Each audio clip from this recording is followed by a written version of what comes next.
Silakan siapa yang memimpin nyanyi dan doa.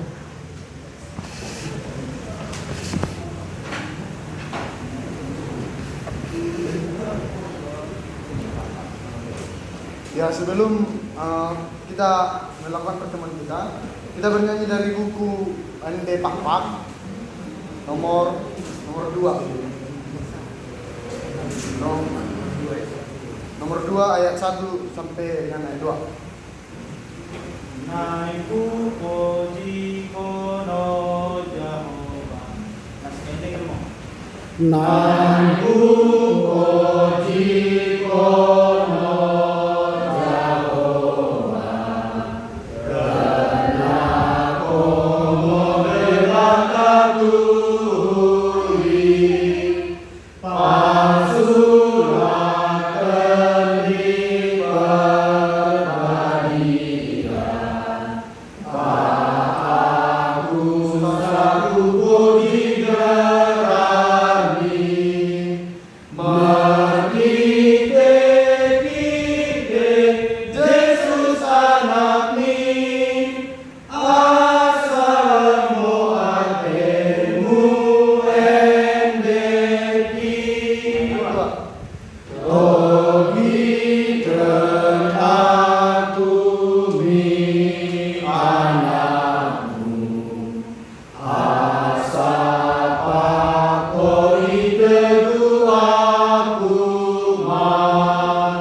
Amin.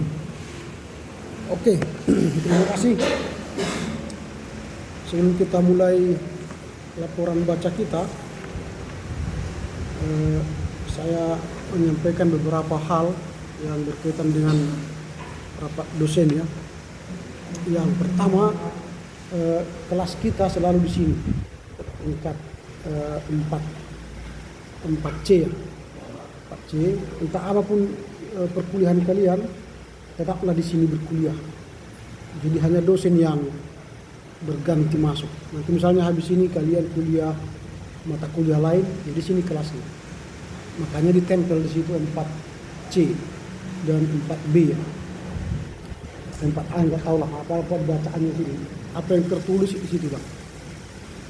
Karena sering terjadi perebutan kelas, baik antara tingkat atas dan tingkat bawah. Akhirnya tingkat 1-2 mengalah karena di tingkatnya di bawah. Tingkat 1-2 itu di bawah, tingkat 3-4 di atas ini. Itu yang pertama, sehingga jangan saling menyerobot. Yang bisa terjadi ialah karena ada beberapa dosen yang mengalami sakit, dosen Ibu Mary sama Ibu Roni Pasu. Kalau itu misalnya tukaran ke bawah hanya untuk mata kuliah itu, jadi selebihnya tetap bisa. Itu yang pertama. Yang kedua, soal ibadah. Ibadah waktu itu kami umumkan supaya diambil absennya, lalu semua mahasiswa rajin. Tapi setelah itu melempem lagi, kosong. Lalu kemarin kami rapat, diputuskan lagi buat absen. Nggak tahu kelas kalian buat absen atau tidak. Kalau saya suruh buat absen itu, nanti diakumulasi, jika sampai 10 kali tidak hadir, maka dia bisa kena SP1, 2 atau SP3 dipecat. Makanya ya tanyalah DPA-nya, karena setiap DPA harus meminta absensi ibadah. Nah, jadi kalau saya minta itu sejak awal, termasuk hari ini langsung habis ibadah langsung antar ke ruangan DPA absensi. Nanti kontinya tanyalah kepada DPA-nya, karena itu sudah peraturan dosen. Yang ketiga soal parkir, jalan itu tidak boleh parkir sepeda motor. Parkir sepeda motor sudah ada di sini dan di sana. Kalau kurang di sini, pergi ke depan. Kalau di depan kurang, cari tempat lain yang tidak mengganggu bahu jalan. Jadi kalau kalian nanti parkir di sepanjang jalan, kalau saya tabrak itu jangan marah ya. Saya dorong sepeda motornya jauh, itu hati-hatilah. Karena itu bukan parkir. Sering kita mau keluar terganggu di pojok sana karena itu sudah sepeda motor. Di sana pun gitu. Jadi saya juga ingatkan berkali-kali juga enggak dimengerti. Ya ini harusnya rapat dosen yang memutuskan. Jadi jangan lagi ada di parkir. Kalau parkir di sini jangan sembrau. Tertata lah. Kalau sebelah sini sudah penuh, sebelah sini ya ikuti aja model itu. Nah, supaya tertata dia. Ini sudah penuh di sini sembarangan. Jadi ingat itu juga parkir dosen, ya. Jadi parkir sepeda motor hanya yang di sini. Kalau lebih tidak ada lagi, tidak muat cari yang lain. Gitu. Jadi supaya tertata. Tanya nanti bagian akademik di mana kalian parkir. Ini sudah penuh. Supaya mereka berdirikan lagi tempat parkir di entah di mana. Itu ya. Itu yang keberapa itu? Ketiga. Yang keempat juga ini persoalan. Dan setiap kali aku mengikuti ibadah, setiap tampil PPT-nya terganggu terus. Tak kenapa itu? Apakah laptopnya yang salah atau orangnya yang salah? Kalau misalnya laptopnya yang salah, minta ke apa? Ke kampus supaya diganti laptopnya. Itu laptop kalian atau laptop kampus? Laptop pribadi. Ya carilah yang bagus supaya jangan itu. Karena itu mengganggu. Usulkan kepada tim kakak, ada tim kakak di sini. Usulkan jangan laptop itu supaya jangan terganggu terus. Sudah berkali-kali ada tamu pun malu kita. Malu kita tadi. Karena orang luar nggak tahu dia apa gerakan kemana lagi nggak tahu. Nanti usulkan jangan itu lagi. Berarti dia tidak bisa menjalankan isi worship. Isi worship mungkin yang kalian gunakan masih isi worship 2009. Isi worship 11 sudah keluar 2011.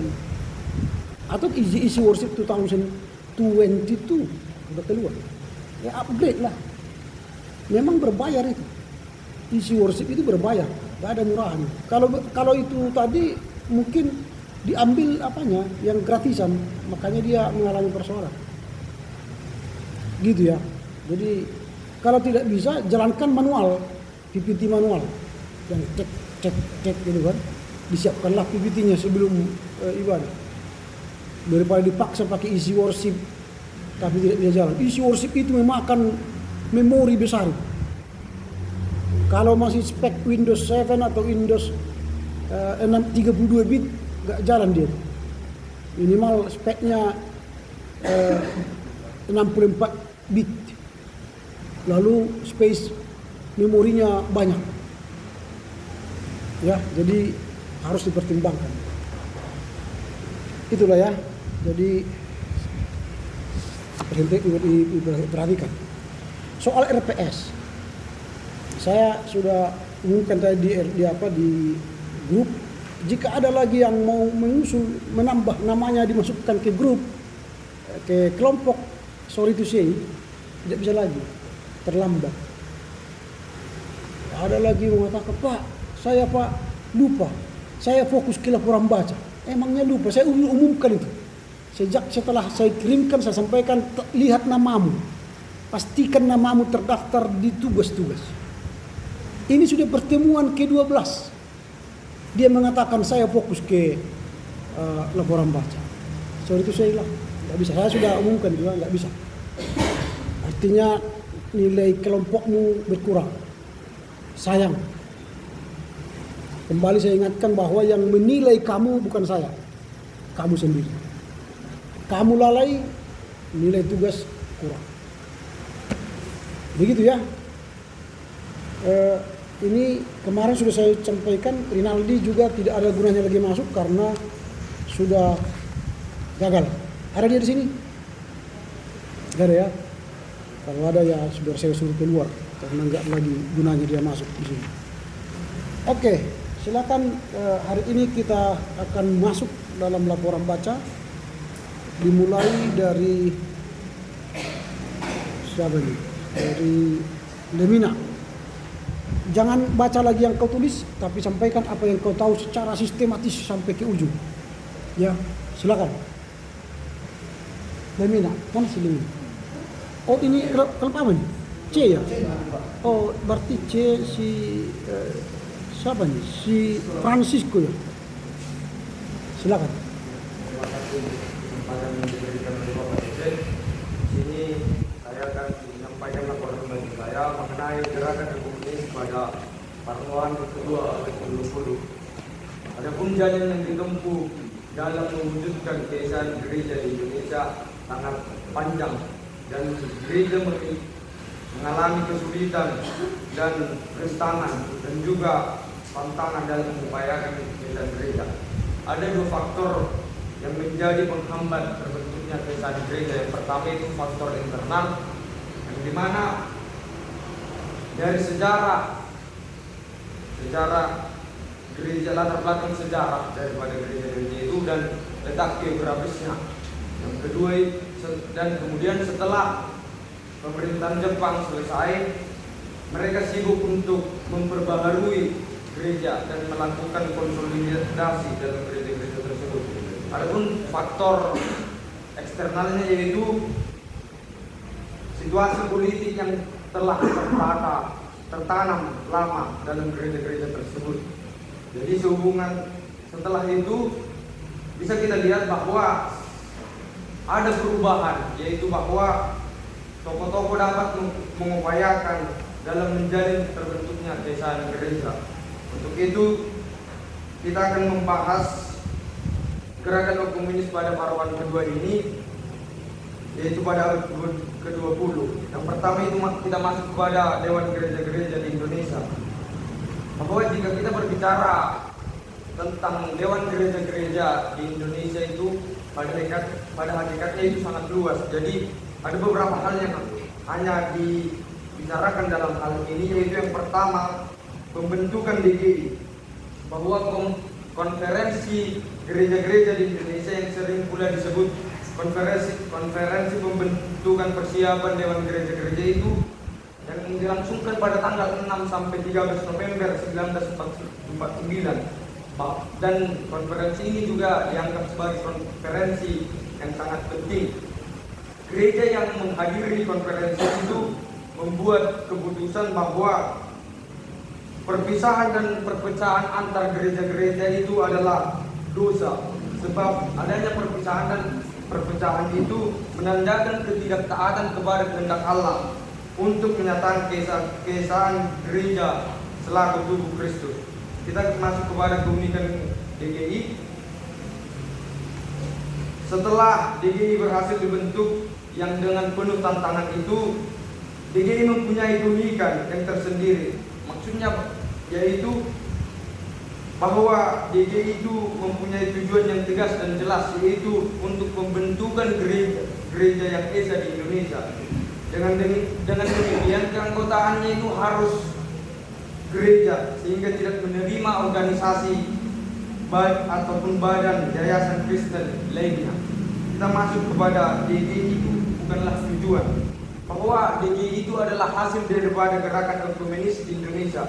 Dan di sisi dengan terbentuknya DGI sebagai gerakan komunis di Indonesia tidaklah berhenti karena belum tercapai sasarannya. Untuk itu DGI itu harus lebih ditingkatkan supaya sasaran yang ingin dicapai itu boleh tercapai. Kita masuk kepada pengorganisasian DGI. Konferensi pembentukan DGI sebenarnya lebih menitik beratkan kepada hal-hal yang organisatoris, yang dimana Tugas sidang tersebut adalah untuk menyelesaikan hal-hal yang telah dikerjakan oleh konferensi pada tanggal 6 sampai 13 November 1949. Berkenaan dengan itu, dapatlah dimengerti bahwa yang paling banyak dibicarakan dalam hal-hal yang berhubungan dengan perlengkapan DGI. Yang pertama itu anggaran dasar. Bahwa selaku organisasi DGI itu memerlukan anggaran dasar yang ditetapkan pada sidang raya 1 DGI, yang pada saat itu disahkan sebuah anggaran dasar yang telah dirancang oleh panitia perancang dan konferensi persiapan pembentukan DGI, yang kemudian dijadikan sebagai salah satu alat organisasinya. Yang kedua itu perlengkapan. Selaras dengan ADRT Dewan Gereja-Gereja Indonesia pasal 6, bahwa di dalam tubuh DGI itu dikenal adanya sidang-sidang atau badan-badan. Sidang-sidang atau badan-badan itu yang dimaksudnya adalah antara lain, yang pertama itu sidang raya. Sidang raya ini merupakan sidang dari putusan seluruh anggota DGI, yang pada hakikatnya merupakan bagian badan tertinggi dalam struktur DGI. Karena badan ini mempunyai hak untuk menelurkan keputusan-keputusan yang prinsipal, misalnya itu hak-hak untuk menetapkan dan mengangkat badan pekerja,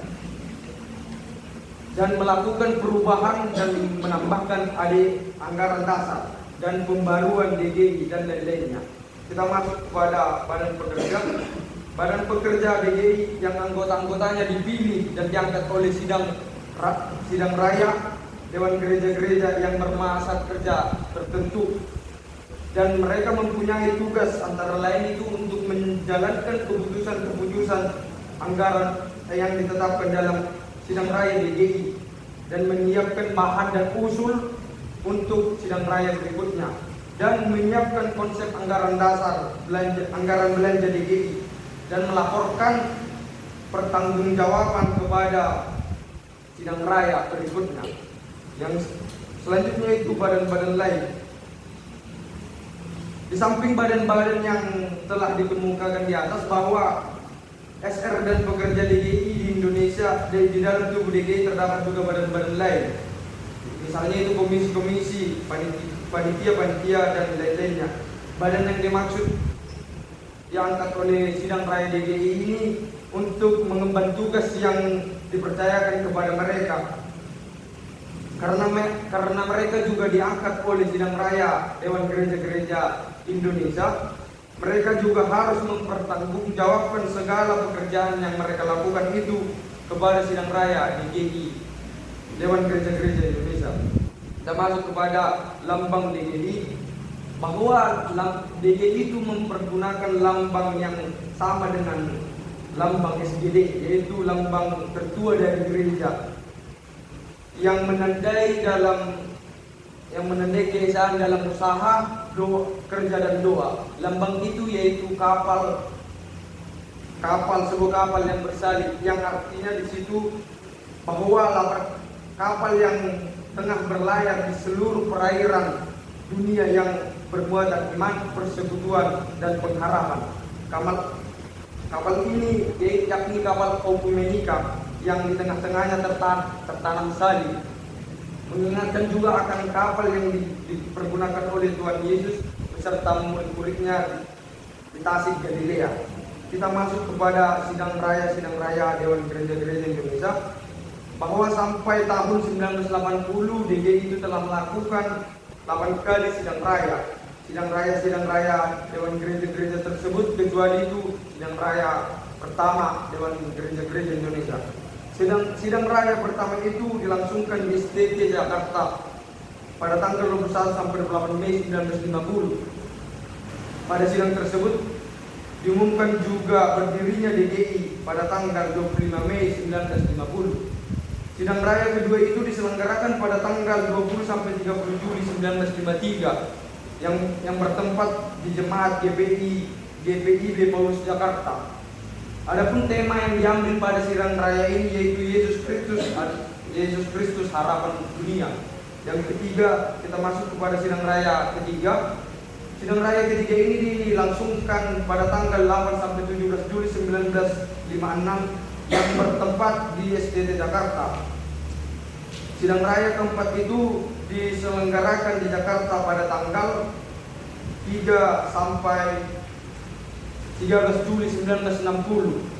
Bahwa sidang ini mengambil sebuah tema yang akan digunakan juga dalam sidang raya 3 di Dewan Gereja Daerah di New Delhi pada 1961 temanya yang berbunyi yaitu Yesus Kristus Terang Dunia. Sidang raya kelima itu dilangsungkan pada tanggal 3 sampai 14 Mei 1964 yang mengambil tempat itu di Geneva Conference Hall, Senayan, Jakarta. Yang keenam itu sidang raya 6 dilakukan di Makassar di kompleks STT di kota itu yang berlangsung pada tanggal 29 Oktober sampai 8 November 1967. Sidang raya ke-7 itu dilangsungkan di Universitas HKBP Novensen, Pematang Siantar yang dilangsungkan pada tanggal 18 sampai 28 April 1971. Sidang raya yang ke-8 itu diselenggarakan di Salatiga yang berlangsung pada tanggal 1 sampai 12 Juli 1976. Dan adapun tema yang diambil pada sidang raya itu yaitu Yesus Kristus membebaskan dan mempersatukan, dan dengan subtemanya panggilan pembebasan dan persatuan dalam gereja, masyarakat, dan dunia. Sidang raya ke-9 itu dilangsungkan di Tomohon pada tanggal 19 sampai 31 Juli 1980. Adapun tema yang diambil itu datanglah kerajaanmu, dan subtemanya Roh Kudus memperbaharui gereja menjadi saksi dalam pergumulan bangsa. Kita masuk kepada hubungan dan kerja sama dengan yang lain. Selaku badan ekumenis DGI tersebut mempunyai hubungan dan kerjasama dengan badan-badan lain, baik yang ada di dalam negeri maupun di luar negeri. Badan-badan yang dimaksud itu antara lain yang pertama itu hubungan kerjasama dengan badan di luar negeri, yang kedua itu hubungan kerjasama dengan badan di luar negeri, yang ketiga dengan gereja Katolik, yang keempat itu dengan pemerintahan Republik Indonesia. Kita masuk kepada Dewan Gereja-Gereja Wilayah, bahwa setelah tahun 1964 dirasakan kembali akan kebutuhan badan-badan daerah yang kemudian dikenal selaku Dewan Gereja Wilayah, karena masalah kesahan gereja yang menjadi hangat lagi digumulkan. Badan Pekerja DGI pada tanggal 24 Agustus 1964 menunjuk 10 gereja di 10 wilayah untuk bertindak selaku pengundang pertemuan dan dalam rangka pembentukan Dewan Gereja-Gereja Wilayah di daerahnya masing-masing. Pada hakikatnya ini tujuan untuk menghilangkan sifat dualistis yang ada pada keberadaan dan kegiatan DGW. Maksudnya adalah bahwa DGW pada hakikatnya merupakan alat dari gereja-gereja di wilayah dan sekaligus menjadi tanggung jawab penuh daripadanya. Walaupun demikian bukan berarti DGW itu sama sekali tidak mempunyai hubungan dengan DGI, karena keduanya dapat bekerja sama dalam usaha-usaha ekumenis. Dalam kurun waktu 1964 sampai 1971 dapat kurang menampakkan bahwa DGI itu kurang menampakkan hal yang sepertinya, mengingat hanya sedikit dari jumlah DGW yang benar-benar aktif. Tetapi sejak tahun 1971, sejak sidang raya ke-7 DGI itu terjadi perubahan yang cukup menggembirakan, sebab kenyataan yang ada membuktikan sudah banyak DGW yang melakukan kegiatannya dengan aktif, meskipun masih jauh daripada yang diharapkan. Kita masuk kepada wadah ekumenis lain. Banyak gereja di Indonesia itu yang menjadi anggota dari wadah ekumenis lainnya di luar DGI dan DGW. Keterlibatan masing-masing dalam wadah-wadah yang ada itu dimaksudkan untuk tujuan-tujuan tertentu, yang salah satunya daripadanya adalah hubungan dan kerjasama ekumenis.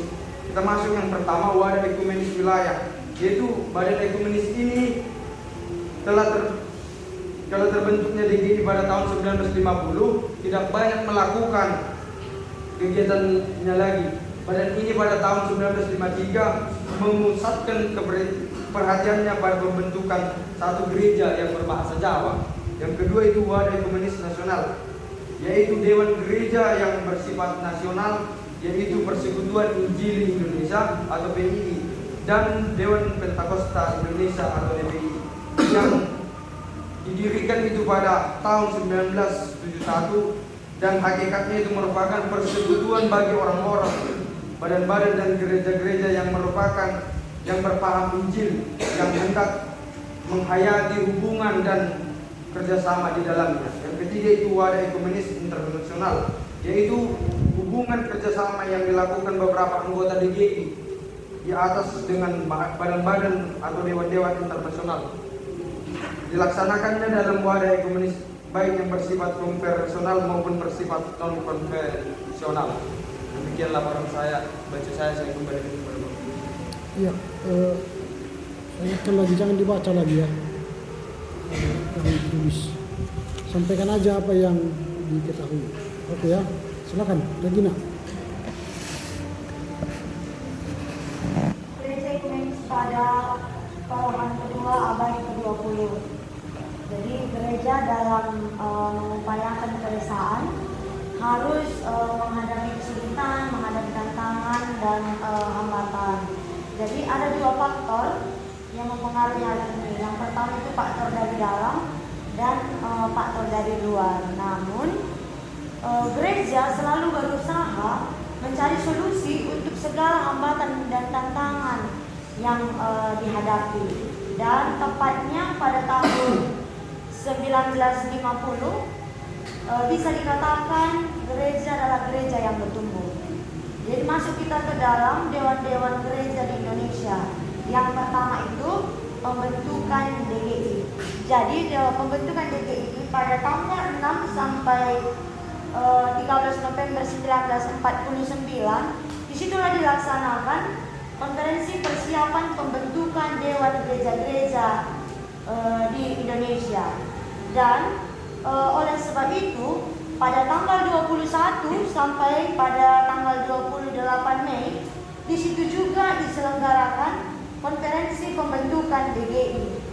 Dan tepatnya di hari raya Pentakosta disitulah berdirinya DGI, yaitu pada tanggal 25 Mei 1950. Keunikan DGI.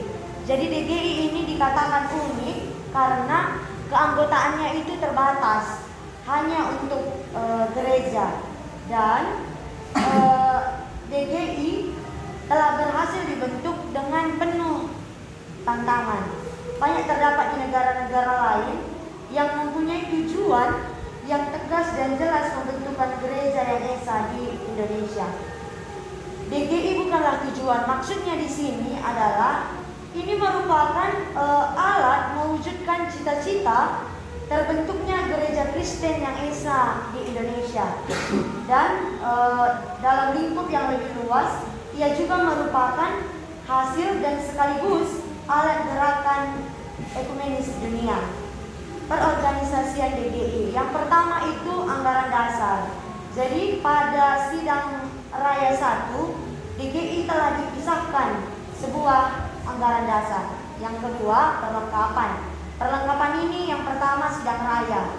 Jadi sidang raya ini itu merupakan adalah sidang dari utusan-utusan semua anggota DGI dan merupakan struktur tertinggi di dalam DGI itu.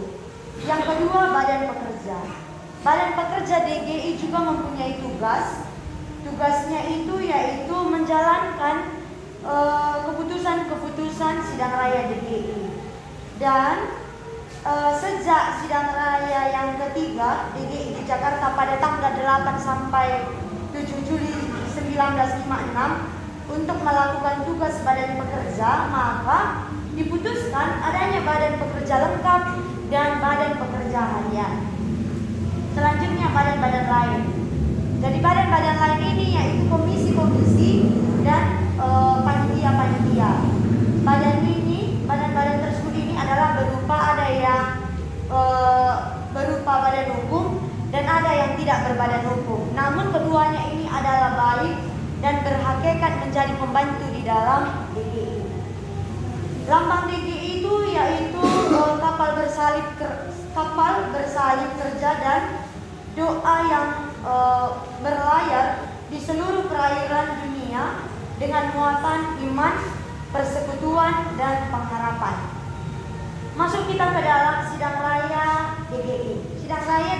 Sidang raya yang pertama itu dilaksanakan di SDT Jakarta pada tanggal 21 sampai tanggal 29 Mei tahun 1950. Dan dalam waktu 3 tahun itu DGI banyak melakukan kegiatan yang ikut serta dalam menyelesaikan masalah hubungan terhadap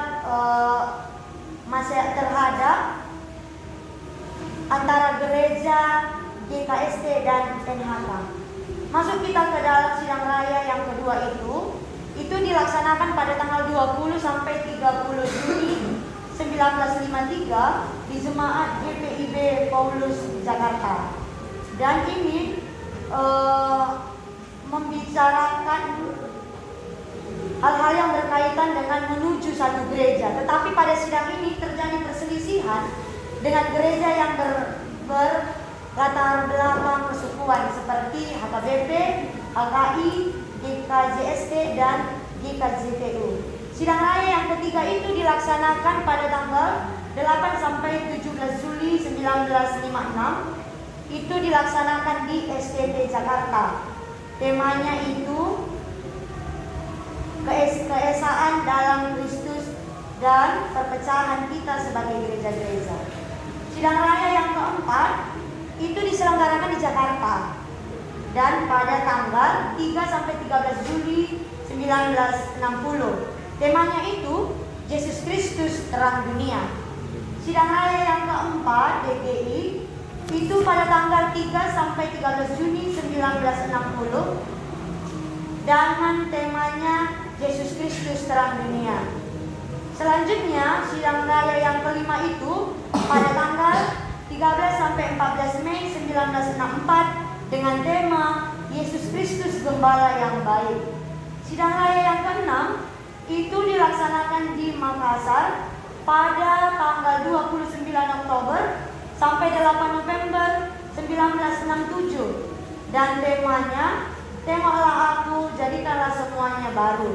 Sidang raya yang ke-8 itu dilaksanakan di Pematang Siantar pada tanggal 18 sampai 28 April 1971. Sidang raya yang ke-8 itu pada tahun sebenarnya direncanakan pada tahun 1975. Tetapi ada beberapa hal yang membuat adanya perubahan. Itu berlangsung pada tanggal 1 sampai 12 Juli 1976 di Salatiga dengan temanya Yesus Kristus membebaskan dan mempersatukan. Yang terakhir sidang raya yang ke-9 itu di Tomohon pada tanggal 19 sampai 31 Juli 1980 dengan tema Datanglah Kerajaanmu.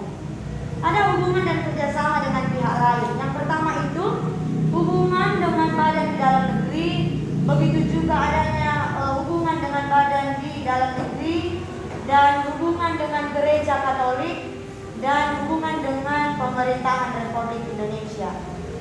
Masuk kita ke dalam dewan gereja-gereja wilayah. Yang pertama, pembentukan dewan gereja-gereja wilayah. Pada tanggal 24 Agustus 1964, di sini menunjuk 10 gereja di 10 wilayah untuk bertindak selaku pengundang pertemuan dalam rangka pembentukan Dewan Gereja-Gereja Wilayah. Hakikatnya itu menghilangkan dualistis yang ada pada keberadaan dan kegiatan DGW itu. Kegiatannya itu yang ada di dalam kurun waktu pada tahun 1964 sampai 1971 dapat dikatakan kurang menampakkan hal yang semestinya, yaitu mengingat hanya sedikit dari jumlah DGW yang ada benar-benar aktif. Peranan DGW ini atau badan-badan yang sejenisnya perlu disinggung mengenai hubungan DGW dengan gereja-gereja yang belum menjadi anggota DGI. Harus diakui bahwa kebanyakan DGW itu mempunyai hubungan dengan gereja-gereja yang belum menjadi anggota DGI. Terakhir itu wadah ekumenis lain. Yang pertama wadah ekumenis wilayah. Jadi BPT telah didirikan di Yogyakarta pada tahun 1946. Jadi badan ekumenis ini terbentuknya DGI pada tahun 1950 tidak melakukan kegiatan lagi. Namun pada tahun 1960 pembentukan Majelis Ekumenis Gereja Jawa. Selanjutnya wadah ekumenis nasional. DGI terdapat pula semacam dewan gereja yang bersifat nasional, yaitu Persekutuan Injil Indonesia Dewan Pentakosta. Jadi ini didirikan pada tahun 1971 dan hakikatnya merupakan persekutuan dari badan gereja yang paham Injil. Terakhir wadah ekumenis internasional. Jadi gereja-gereja anggota DGI yang melakukan hubungan dan kerjasama dengan badan-badan dan badan-badan lain dan gereja lain di luar Indonesia. Kerjasama ini dimaksudkan agar mereka terdapat penghayatan pesan secara meluas yang bersifat internasional, dan hubungannya ini dan kerjasamanya tidak dapat dilakukan dalam wadah ekumenis tertentu lagi, hanya wadah yang ditentukan bersama antara keduanya. Terima kasih. Oke, lanjut Ria. Saya akan membacakan hasil laporan saya dengan judul Gerakan Ekumenis pada Pahlawan kedua abad ke-20, yang mana pada materi sebelumnya kita sudah melihat bahwasannya jalan yang ditempuh oleh umat Kristen terutama gereja-gereja dalam mengupayakan keesaan itu begitu panjang juga penuh kesulitan, yang mana ada karena beberapa faktor, baik faktor dari dalam maupun dari luar, seperti contohnya gereja terpecah belah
Oke, Omni.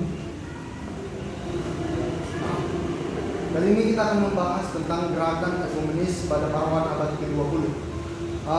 Di dalam gerakan ekumenis ini tentunya ada tindakan, ada upaya, ada aksi. Nah, di dalam mewujudkan serta mengupayakan keesaan gereja itu, rupanya terdapat beberapa banyak faktor, di mana antara faktor ini dan ada faktor X.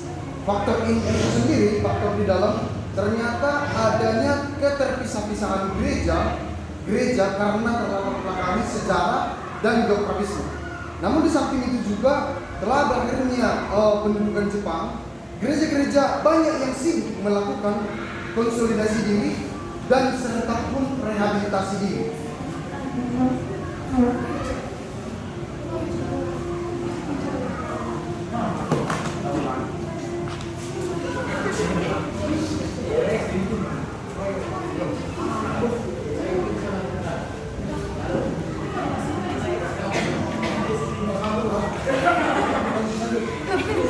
Sampai satu apa ini?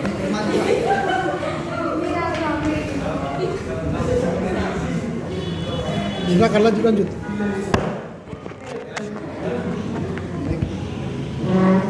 Ya, silakan. Selanjutnya, di samping ada faktor di dalam, ternyata ada juga faktor dari luar. Rupanya faktor dari luar itu sendiri adalah keadaan politik yang berlaku di masa lampau, di mana hal ini membuktikan bahwa ketika berakhirnya pendudukan Jepang di Indonesia, terutama setelah proklamasi kemerdekaan, seluruh wilayah kekuasaan pemerintahan belum sepenuhnya. Maka hal ini membuat suatu keterpisah-pisahan gereja itu yang membuat suatu tantangan dan rintangan yang dihadapi dalam mewujudkan suatu keesaan gereja itu.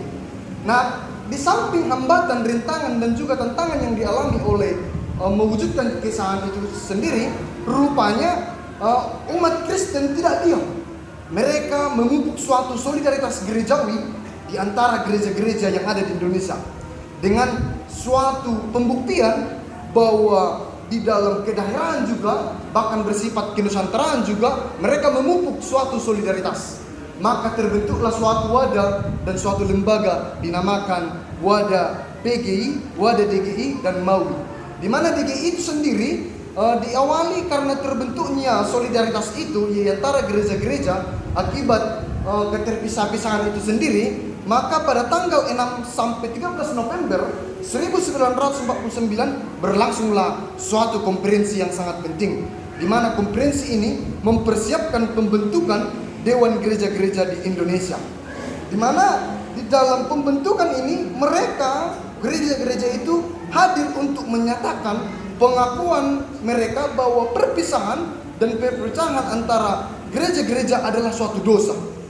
Di mana sebab adanya perpisahan dan perpecahan itu berarti menunjukkan ketidaktaatan kepada kehendak Allah untuk menyatakan keesaan gereja selaku tubuh Kristus. Maka pada tanggal 25 Mei 1900 dinyatakanlah secara sah berdirinya DGI itu sendiri dengan tujuan sebagai tempat permusyawaratan dan usaha bersama dari gereja-gereja Indonesia menuju pada keesaan gereja-gereja di Indonesia. Di dalam lembaga ini juga, di dalam DG ini juga terdapat ADART yang menjadi undang-undang atau suatu operasional di dalam menjalankan lembaga itu sendiri. Dengan lembang, di mana lembang DG itu sendiri yaitu adalah sebuah kapal yang dipahami sebagai kapal okumenika yang di tengah-tengahnya tertanam salib yang mengingatkan dan menyimbolkan seperti simbol kapal Tuhan Yesus dengan murid-muridnya di Tasik Galilea. Di dalam suatu DG ini diperlukan adanya yang namanya sidang-sidang raya, di mana sidang-sidang raya ini dipergunakan dalam hakikatnya merupakan badan tertinggi dalam struktur DGI yang memiliki hak menelurkan keputusan-keputusan yang prinsipil, misalnya hak untuk menetapkan dan mengangkat badan pekerja, melakukan perubahan dan tambahan anggaran dasar, dan kemudian pembubaran DGI, dan juga menyiapkan badan pekerja yang bertugas untuk menyiapkan bahan dan usul untuk sidang raya berikutnya, menyiapkan konsep anggaran belanja DGI, dan melaporkan serta mempertanggungjawabkan hal-hal tersebut kepada sidang raya berikutnya. Di dalam perkembangannya, ternyata pada tahun 1980, dari tahun 1980, DGI ternyata telah melakukan 8 kali sidang raya. Di mana yang pertama, sidang raya yang pertama ini dibentuk dalam konferensi penting yang tadi yang untuk dilakukan pembentukan secara sah, yaitu tanggal 25 Mei 1990. Dalam sidang raya DGI ini termaktub suatu tema-tema yang diangkat melalui konteks yang fenomenal yang dialami oleh gereja-gereja dalam mewujudkan dan mengupayakan keesahan gereja dan keesahan dan ekumenis gereja itu sendiri. Mari kita bahas pertama, apa yang terjadi di sidang raya DGI. Nah, ternyata sidang raya pertama DGI ini setelah terbentuknya pada tanggal 25 Mei ada hal-hal yang dikerjakan. Ada kegiatan-kegiatan yang dilakukan.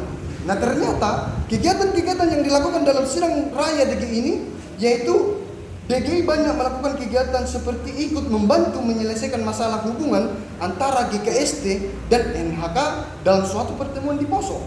Bukan cuma itu, ternyata mereka juga mengambil bagian dalam konferensi IMC di Ulegen, Jerman pada tahun 1952 yang kemudian DGI diterima selaku anggota IMC. Itulah yang terjadi di sidang raya pertama. Sidang raya yang kedua dengan mengambil tema yaitu Yesus Kristus Harapan Dunia berlangsung pada tanggal 20 sampai 30 Juni yang bertempat di Jemaat GPIB Paulus Jakarta. Nah, hal yang dibahas di dalam tema-tema ini mengacu kepada konteks yang dialami oleh mewujudkan keesahan gereja itu sendiri atau gerakan ekumenis di Parawan abad ke-20 ini. Maka mereka membahas tentang bagaimana upaya untuk menuju satu gereja Kristen di Indonesia yang bertanggung jawab terhadap masyarakat di lapangan politik, di lapangan sosial, di aspek ekonomi, serta bertanggung jawab di tengah pergumulan untuk menjalankan kesaksian gereja dalam hubungannya dengan neo-animisme, sinkretisme, komunisme, sekularisme, dan lain-lain. Namun di dalam sidang raya yang kedua ini juga terjadi suatu hubungan yang tidak harmonis karena terjadi perselisihan yang berlatar belakang kesukuan seperti HKBP dengan HKI, seperti GKJST dengan GKJTU. Itulah yang terjadi di sidang raya kedua. Berlanjut lagi ke sidang raya yang ketiga, karena adanya perselisihan yang terjadi di antara kalangan gereja itu sendiri, maka dilakukanlah sidang raya yang ketiga. Sidang raya yang ketiga ini berlangsung tanggal 8 sampai 17 Juli 1954. Bertempat di STT Jakarta dengan mengambil suatu tema keesahan dalam Kristus dan perpecahan kita sebagai gereja-gereja. Dengan tema ini membahas bagaimana sebenarnya harapan agar proses ke arah perwujudan cita-cita pembentukan satu gereja Kristen yang esa itu dapat dipercepat dan tujuan yang sama mengenai kesaksian dan pelayanan bersama harus ditingkatkan. Maka diputuskanlah mengadakan hari ekumeni di setiap tahun sekitar tanggal 25 Mei. Jadi dengan adanya sidang raya yang ketiga ini lahirlah pengadaan keputusan tanggal 25 Mei seluruhnya melakukan gerakan ekumeni. Maka di dalam sidang raya yang ketiga ini juga ada kegiatan-kegiatan yang dilaksanakan dalam meningkatkan hubungan ekumenis gereja-gereja Indonesia. Maka dibuatlah hubungan antara dalam dengan luar negeri yang melibatkan suatu konferensi perapat tahun 1997 dan konferensi 1 EACC di Kuala Lumpur 1999. Kemudian berlanjut lagi ke sidang raya yang keempat, di mana karena adanya perselisihan lagi dibuat sidang raya yang ketiga untuk mewujudkan keesahan gereja itu sendiri, untuk membuat suatu keutuhan dalam gereja itu sendiri. Berlanjut lagi ke sidang raya yang keempat. Apa yang terjadi dalam sidang raya yang keempat ini, kawan-kawan? Rupanya di dalam sidang raya keempat ini diselenggarakan dengan tema Yesus Kristus Terang Dunia yang berlangsung tanggal 3 sampai 13 Juni 1960 dengan pergumulan gereja-gereja mengenai keesahan mereka. Apakah ketika kita sudah membangun gerakan ekumenis harus ada perselisihan? Oh tidak.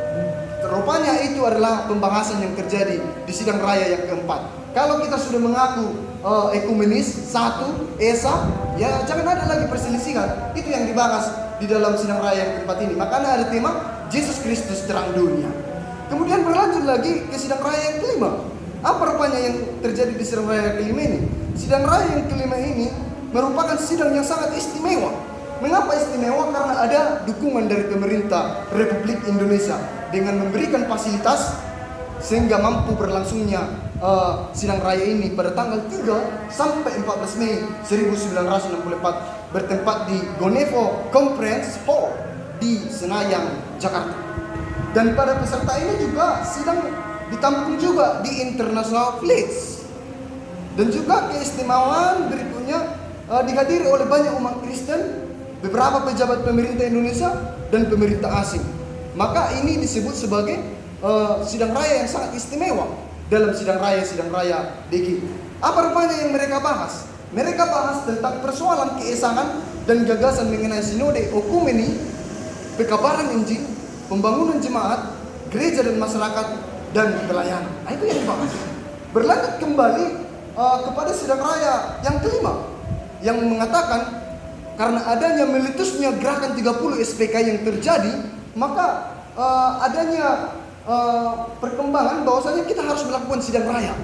Udah gak jelas lagi nih, udah banyak pembakaran gedung sekolah minggu, udah banyak lah tergores luka-luka segala macam. Harus kita membuat sidang raya, katanya. Maka apa yang terjadi di sidang raya kelima ini berlangsunglah tanggal 29 Oktober sampai 8 November 1967 di Makassar Kompleks STT yang didasari akibat dari meletusnya gerakan 30 SPK itu dengan tema Tengoklah Aku, jadikanlah semuanya baru, dan subtema pembaharuan manusia, gereja dan masyarakat. Dengan adanya meletusnya gerakan 30 SPK ini, maka perlunya ada pembahasan yang sangat kompleks, yang sangat serius mengenai bagaimana jawaban gereja tentang permasalahan yang terjadi sesuai konteks yang mereka alami. Rupanya pembahasan yang mereka alami dalam sidang raya kelima ini yaitu gereja-gereja di Indonesia bertolak dari imannya dapat memberikan sumbangan dalam pergumulan bangsa yang memasuki Orde Baru dengan tekad mengadakan pembaruan yang bertitik tolak dari pembaharuan Kristus itu sendiri. Jadi kita harus mencontoh keteladanan Kristus di tengah penderitaan, penindasan, bahkan hal-hal yang kita alami. Itulah yang terjadi di sidang raya yang kelima DG. Berlanjut lagi ke sidang raya yang keenam DG. Sidang raya 6 DG ini juga, sidang raya yang ke-7 DG ini juga berlangsung tanggal 18 sampai 28 April 1977 bertempat di Universitas HKBP Indonesia di Pematang Siantar dengan tema disuruh ke dalam dunia dan subtema tugas kita dalam negara Pancasila yang membangun. Dengan adanya perkembangan yang dari sidang raya pertama, 2, 3, 4 sampai ke 8 ini dengan konteks yang mereka alami, rupanya di sidang raya yang ke-8 ini juga ditekankan bagaimana kita disuruh ke dalam dunia. Dengan pembahasan inilah gereja secara mendalam mengenai juga bagaimana tugas gereja di dalam dunia umumnya dan di negara Indonesia khususnya.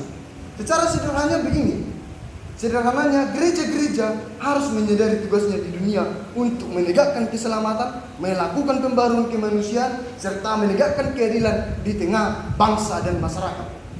Dalam sidang raya ini juga kawan-kawan, mereka belum menentukan keputusan pembentukan sinode. Di mana kita tahu tadi di sidang raya yang pertama telah diputuskan tanggal 25 Mei itulah hari ekumeni di Indonesia. Tetapi belum ditentukan sinodenya.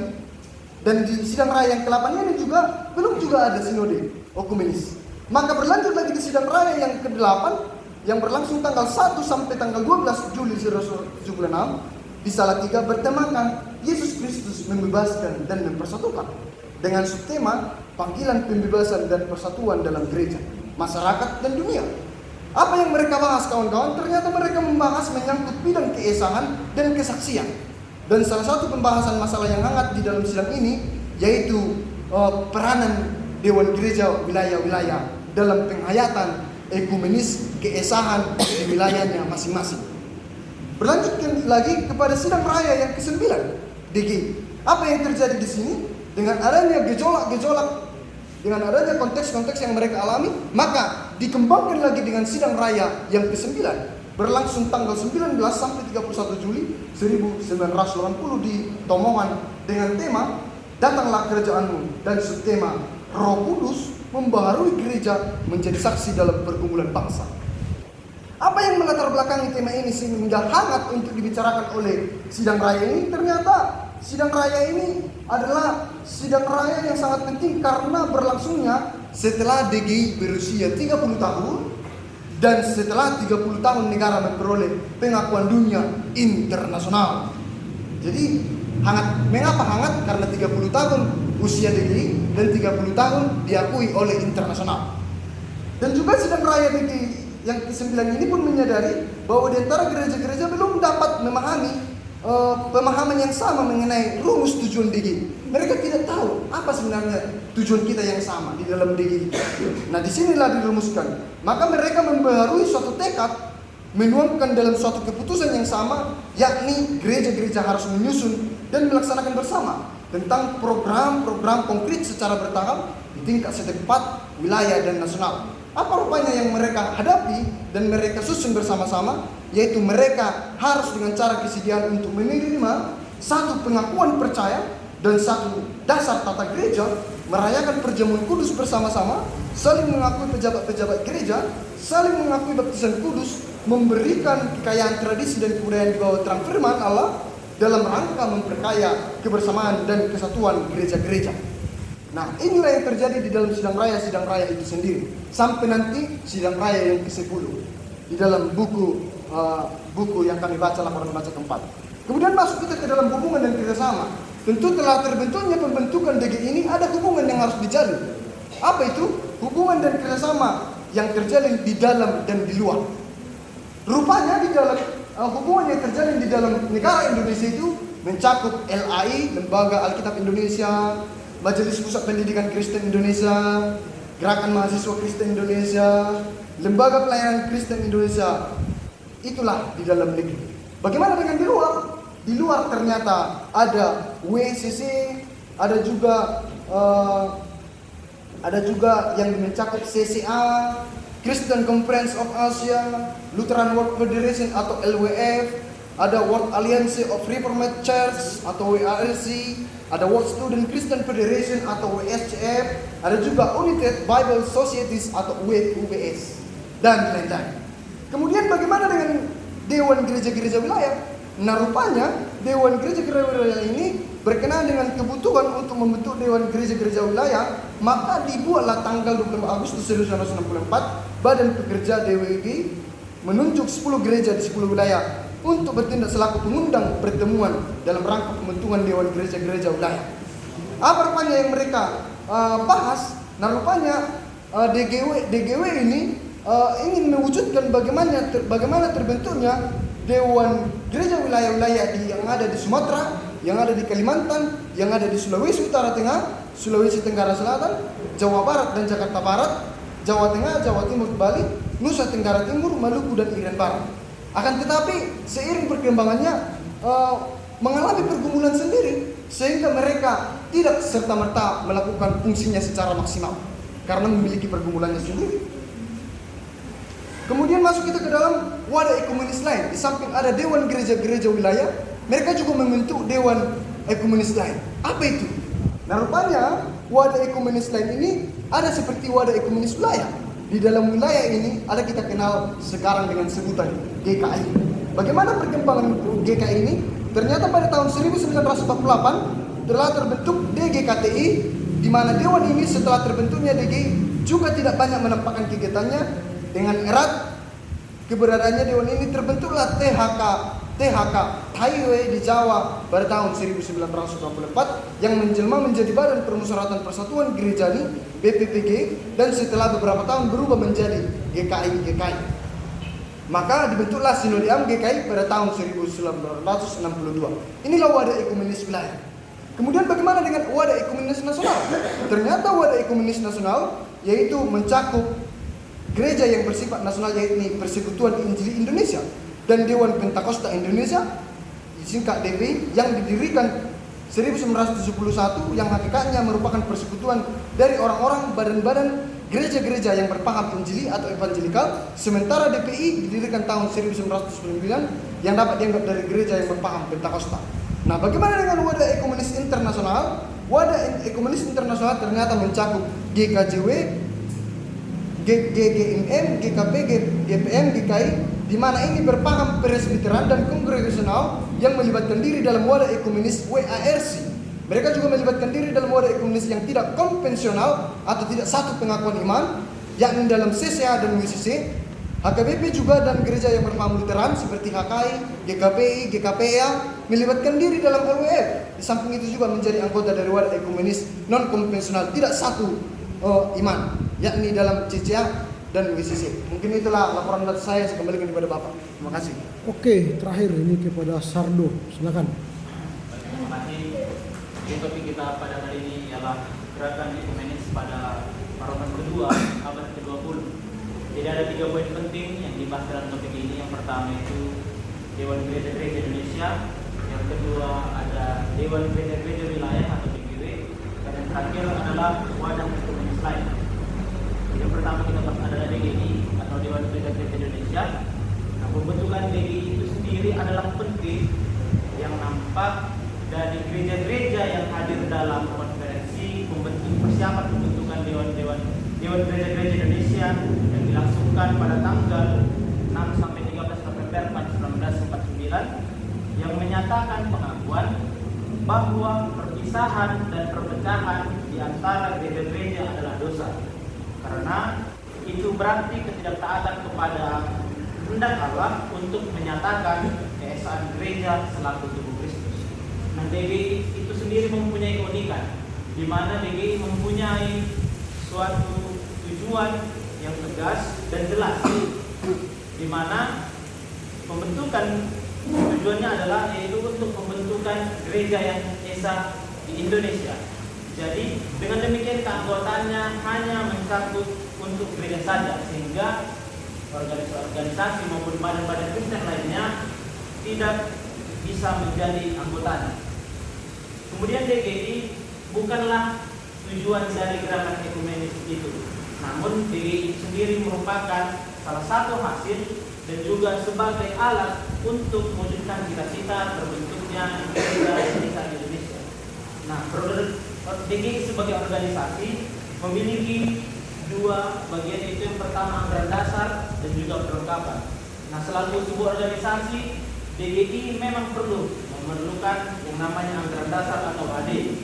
Itulah yang terjadi pada sidang raya pertama DGI yang telah disahkannya sebuah anggaran dasar yang dirancang dan yang kemudian dijadikan sebagai suatu alat organisasinya. Nah, selain juga anggaran dasar yang disahkan, ada juga ART atau anggaran rumah tangga yang disahkan sebagai alat operasional DGI. Kemudian yang menjadi perlengkapan DGI ada seperti badan-badan usaha, badan-badan, sidang-sidang, dan lain-lain. Yang pertama adalah sidang raya. Nah, sidang raya ini merupakan dari putusan-putusan anggota DGI yang pada hakikatnya merupakan badan tertinggi dalam struktur DGI. Karena itu badan inilah yang mempunyai hak untuk menghasilkan keputusan yang bersifat prinsipal.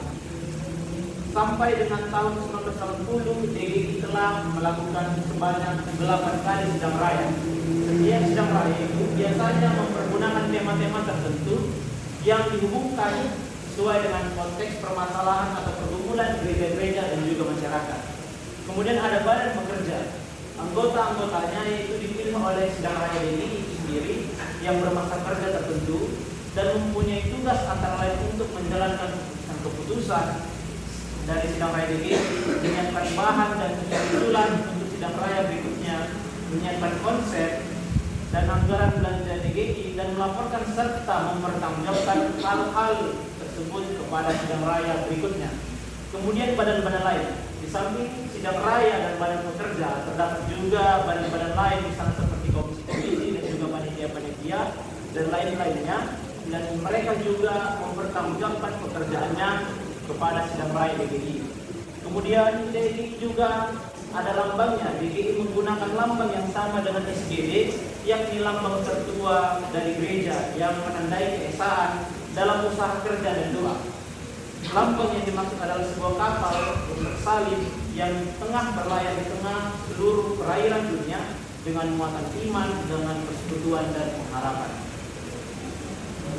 Kemudian topik kedua yaitu Dewan Gereja-Gereja Wilayah. Dewan Gereja-Gereja Wilayah atau DGW adalah hasil keputusan dari DGI pada 24 Agustus tahun 1964 untuk beberapa wilayah yang pada hakikatnya DGW merupakan alat dari gereja-gereja di wilayah dan sekaligus menjadi tanggung jawab penuh daripadanya. Nanti DGW inilah, nanti wilayah-wilayah yang ditetapkan itulah yang diharapkan untuk mengundang gereja-gereja di situ untuk pembentukan DGW itu sendiri. Kemudian yang terakhir ada wadah ekumenis lainnya. Banyak gereja di Indonesia yang menjadi anggota di wadah ekumenis lainnya di luar DGI dan juga DGW. Ada yang menjadi anggota wadah ekumenis konvensional maupun yang non konvensional. Nah, di samping itu wadah-wadah yang dimaksud tadi ada yang bersifat wilayah, nasional dan juga internasional. Demikian yang saya sampaikan. Terima kasih. Oke, tepuk tangan dulu untuk kelompok ini.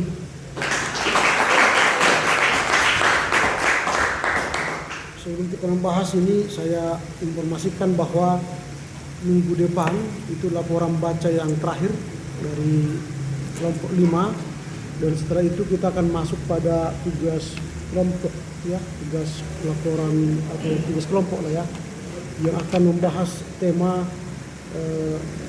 temanya peran dan fungsi persekutuan gereja-gereja di Indonesia membangun keesaan gereja. Itu berarti akan dikirim minggu depan karena 1 minggu sebelum penyampaian paper di kelas dikirimkan. Itu untuk hanya sekedar mengingatkan. Nama-nama kelompok sudah ada dan lihatlah namamu. Lihat nanti kerjasama ya, jadi jangan bekerja secara pribadi. Bekerja secara pribadi sudah saya nilai seperti ini, sudah saya nilai. Tapi nanti saya akan nilai secara kelompok. Nanti bekerja kelompok itu jangan pribadi-pribadi juga. Nanti pendahuluan saya, kamu nanti daftar isi, kau daftar pustaka, itu bukan kerja kelompok.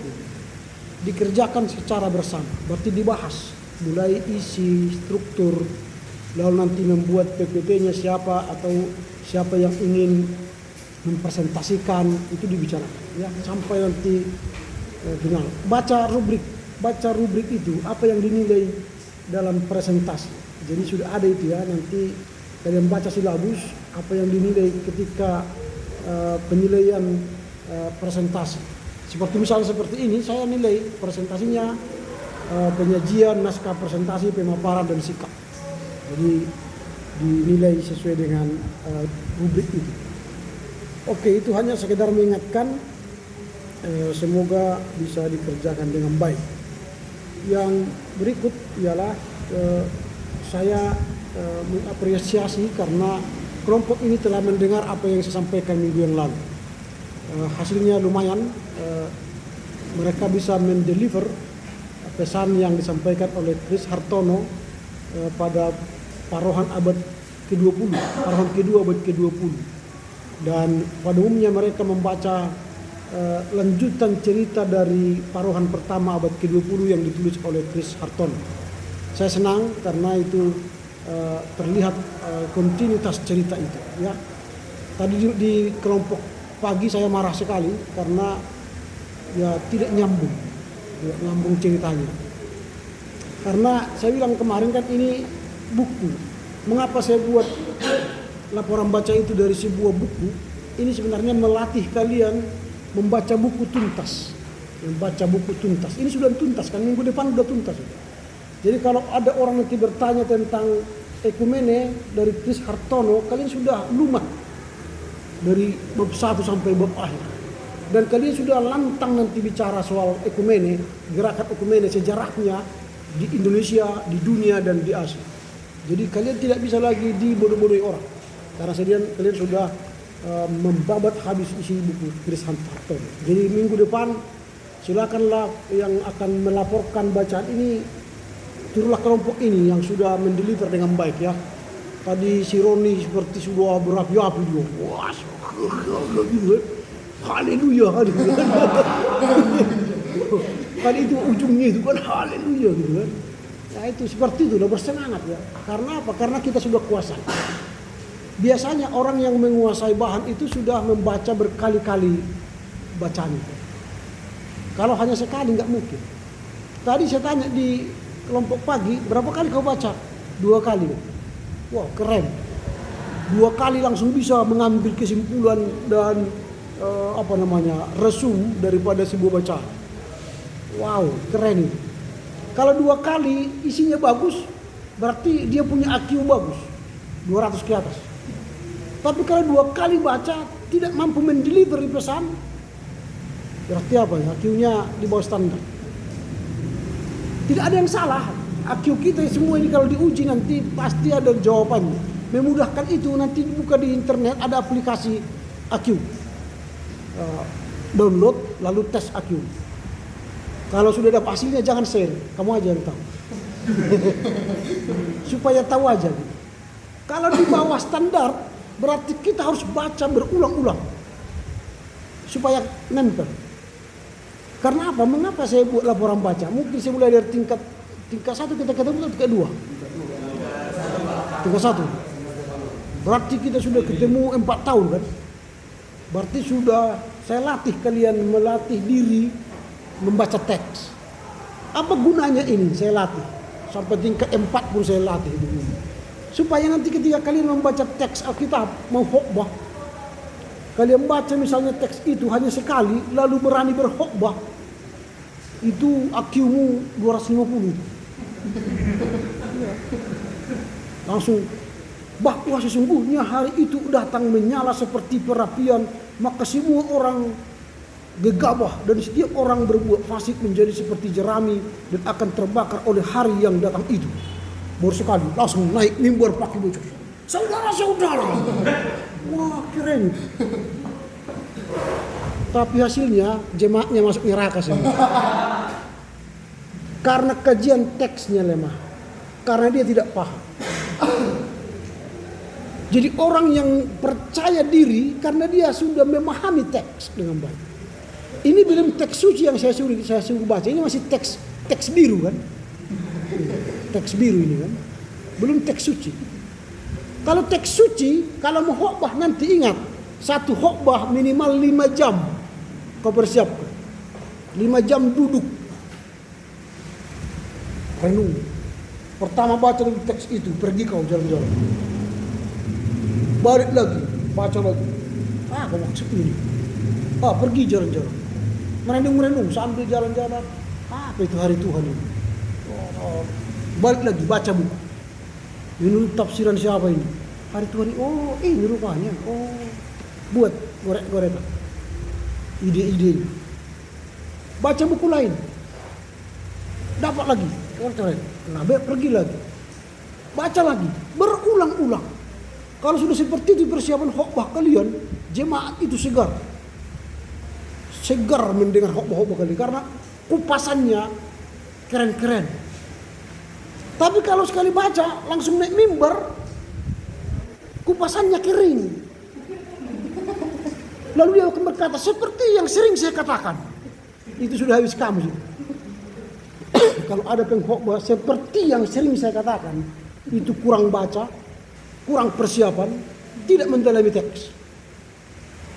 Orang yang mendalami teks, walau teksnya sama,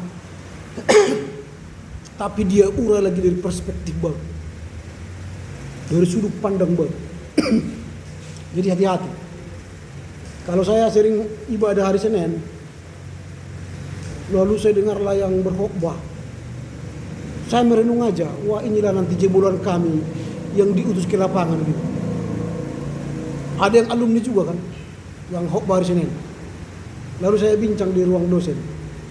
Gimana caranya supaya ada ruang kepada yang berkhotbah hari Senin itu, kalau dia kurang, dievaluasi lagi. Supaya jangan salah masuk nanti di jemaat berkhotbah yang seperti itu. Kasihan. Jemaat kita kasihan. Kalau kualitas khotbahnya begitu. Nah, harus ada memang tim yang menilai supaya kampus kita ini memang benar-benar siap menyampaikan firman. Tugas pertama itu kan mengajar pendeta, lalu berkhotbah. Jadi kalau pengajaran kita tidak bagus, khotbah kita tidak bagus, Ya bagaimana jemaat mau bertumbuh imannya, mau berkembang.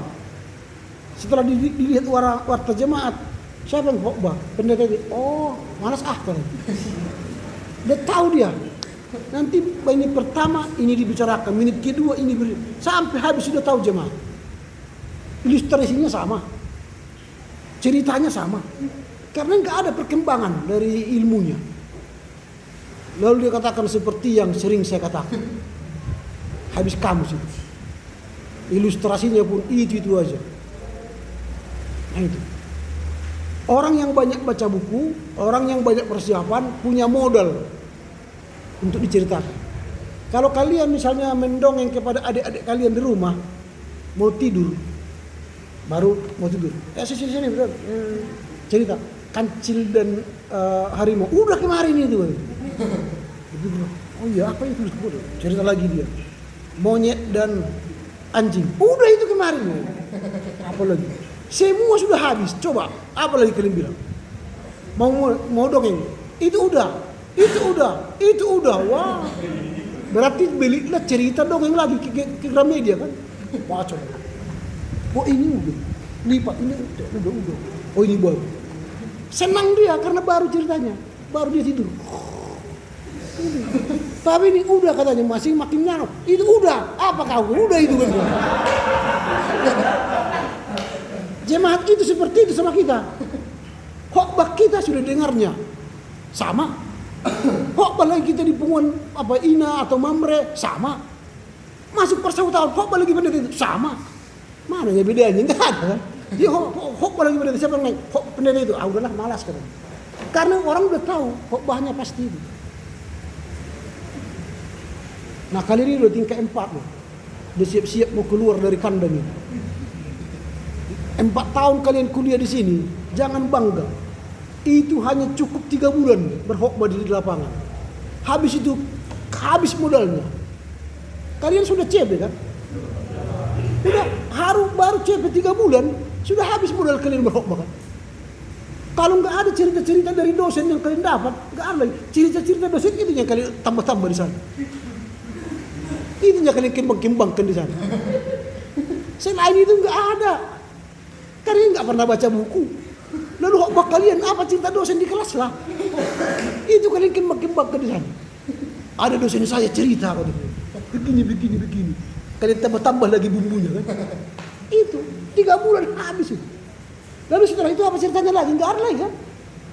Berarti kau yang punya cerita. Lihat fakta, lihat baca buku. Itu ceritamu. Baru orang tertarik dengan khotbah. Begitu ya. Jadi tadi kelompok ini sudah bagus. Bahwa di parohan pertama itu yang menjadi fokus dari gerakan ekumene ialah orang Kristen Indonesia sudah terlibat dalam gerakan itu. Itu sudah disampaikan minggu yang lalu. Lalu di parohan kedua apa yang akan terjadi di gerakan ekumene? Parohan kedua ini ada tantangan dan rintangan. Sudah disebutkan tadi oleh kelompok. Itu disebutkan Chris Hartono bahwa negara yang baru merdeka ini gereja-gereja masih terpisah karena mereka dulu diputus oleh Jepang, tidak boleh berhubungan dengan mitra luar negeri dan gereja-gereja lokal tidak bisa. Tapi setelah merdeka mereka masih membangun diri, gereja-gereja terpisah, tidak menyatu. Dari Sabang sampai mereka gerejanya tidak menyatu.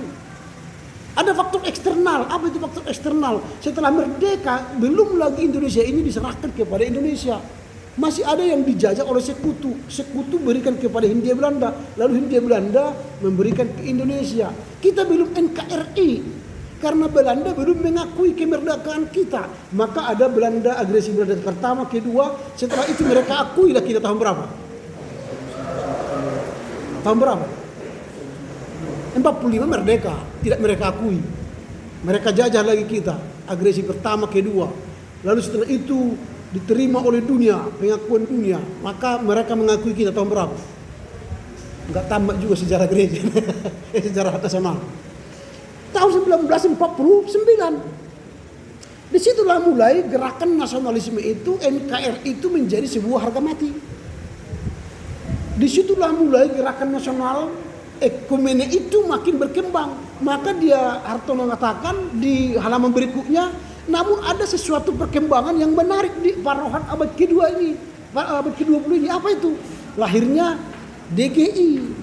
Itu yang menarik di parohan kedua ini. Dia menceritakan lahirnya DGI. Lahirnya DGI sebagai sebuah gerakan ekumene dibagi tiga. Berdirinya DGI, baru DGW, dan ekumene lainnya. Ini sebuah gerakan. Dan di gerakan DGI ini apa yang diceritakan oleh Chris Hartono? DGI ini berbenah diri. Mulai sidang raya pertama sampai ke-8 itu sidang raya yang berbenah. Mulai penetapan anggaran dasar, logo, pengurus, lalu membahas konflik-konflik internal, itu diselesaikan dalam rangka mewujudkan gereja yang esa. Itu yang terjadi. Makanya logo DGI itu menarik. Itulah simbol gerakan ekumene itu. Diambil dari logo apa itu? Logo mana? Logo SGD itu apa? WCC. Sidang Gereja Dunia. Sidang Raya Gereja Dunia. Itu kan diambil dari sana. Lihatlah nanti logonya WCC, DGD, Dewan Gereja Dunia. Itu bahtera, simbolnya salib dan di bawahnya ada ombak air. Tapi PGI membuat simbol DGD itu lalu dia buat bulatan sebagai bumi, lalu dibuat perahu, lalu dibuat air. Artinya apa?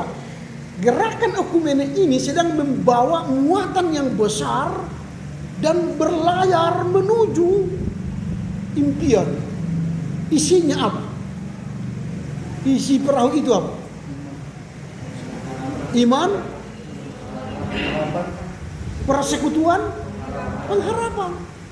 Itu isi daripada bahtera itu. Sehingga gerakan ekumene ini dan kita ikut di dalamnya, isinya itu iman, persekutuan, dan pengharapan. Bukan iman, kasih, dan pengharapan, tapi persekutuan. Inilah gerakan ekumene. Dan sepanjang sampai sidang raya ke-8 itu dibicarakan. Lalu sidang raya ke-9 di Ambon itu sudah berganti nama menjadi PGI. Nah itu yang kita lihat pada parohan kedua itu membahas lahirnya DGI.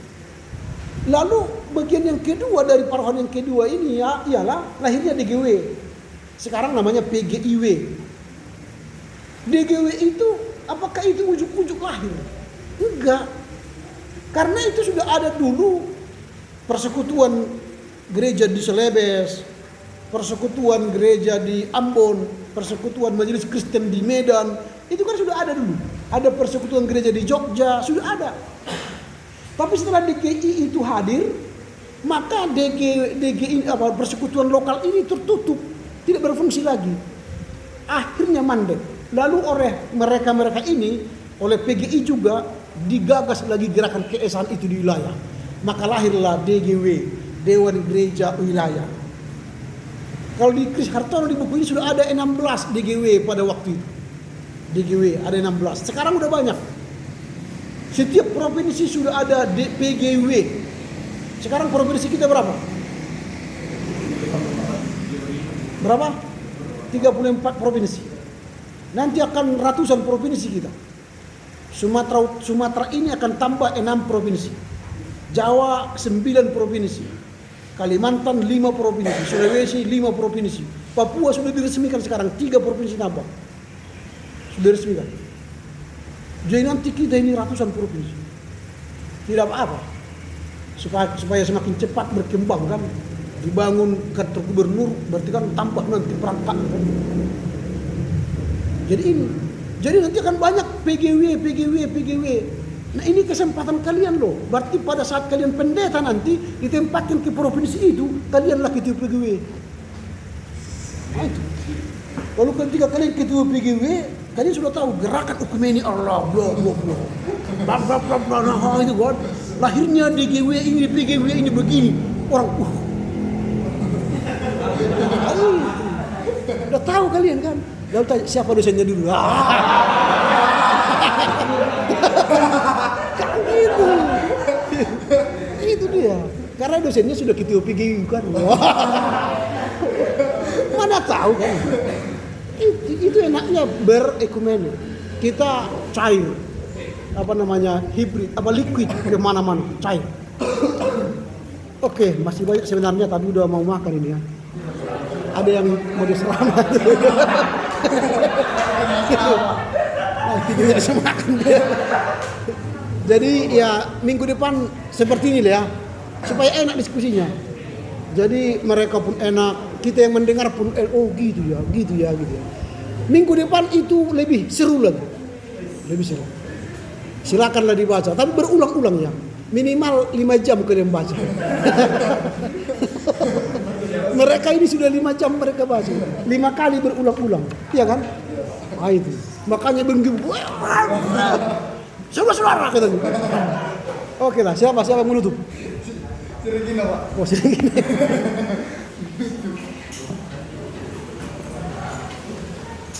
Kita satukan hati kita berdoa. Bapa kami yang di surga, terima kasih penyertaan Tuhan. Kami bisa belajar di siang hari ini Tuhan. Kami tadi sudah mempelajari materi hari ini, biarlah benar-benar menjadi pengetahuan yang baru untuk kami. Dan kami juga berdoa untuk Bapak dosen kami.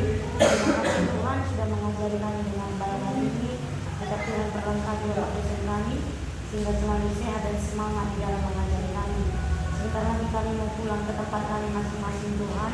Antarkan kami jauhkan dari mara bahaya. Segala aktivitas hari ini kami serahkan ke dalam tangan Tuhan. Di dalam nama Tuhan Yesus kami berdoa dan mengucap syukur. Amin. Tinggal dulu di sini si Louis dan si Bruri.